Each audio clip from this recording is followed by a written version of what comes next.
Europe 1. Le Grand Direct de la Santé, c'est une émission spéciale minceur. Aujourd'hui, comment maigrir efficacement avec les produits minceurs et le sport. Nous sommes avec Isabelle Quenin, avec le docteur Gérald Kierzek, le docteur Jean-Michel Cohen et le docteur Martine Pérez. Et on attend vos appels sur la perte de poids, sur ces produits minceurs, sur comment maigrir. 39-21. Il ne nous reste plus que quelques semaines pour atteindre notre poids idéal, pour entrer sans difficulté dans nos maillots de bain de cet été. Quelques semaines, voire quelques heures, moi c'est demain.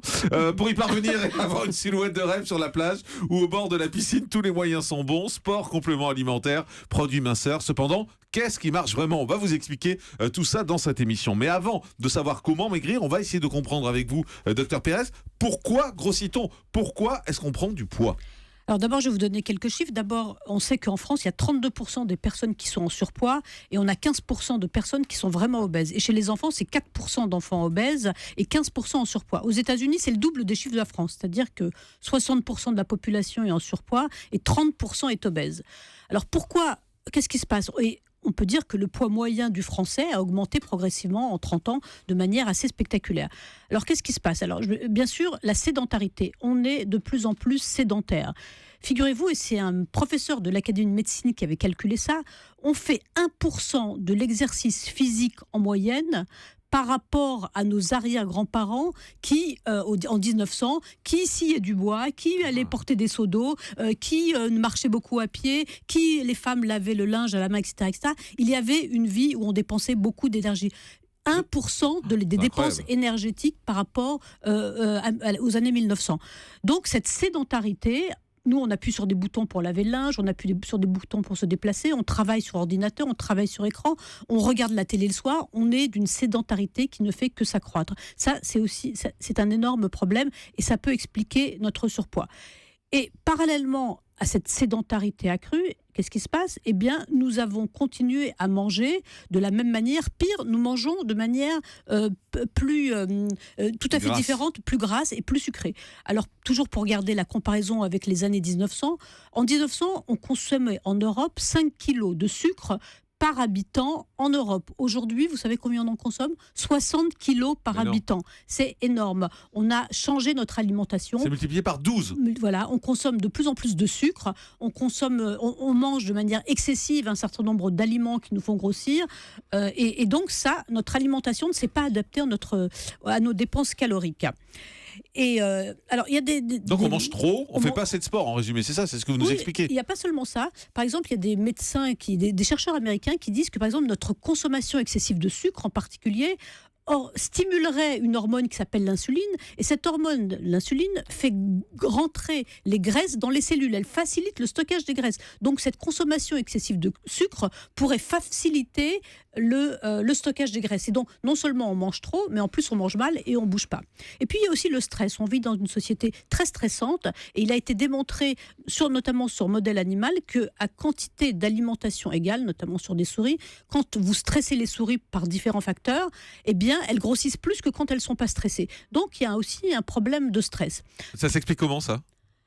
Écoutez, parce qu'il y a des modifications hormonales qui font que... C'est le même circuit. Dr Cohen. C'est le même circuit en réalité, parce que vous stimulez des récepteurs cérébraux qui eux-mêmes vont déclencher une hormone qui elle-même va agir sur deux autres hormones. Le cortisol, qui est une hormone que vous sécrétez qui ressemble à la cortisone, qui provoque un anabolisme suffisant, c'est-à-dire une prise de poids et en même temps une fabrication de graisse, et également sur l'insuline. Donc c'est tout un circuit compliqué qui part du cerveau pour arriver à des glandes qui vont augmenter la possibilité de grossir. Vous en faites le même en version claire ? J'ai rien compris. Vous avez rien compris ? Rien compris.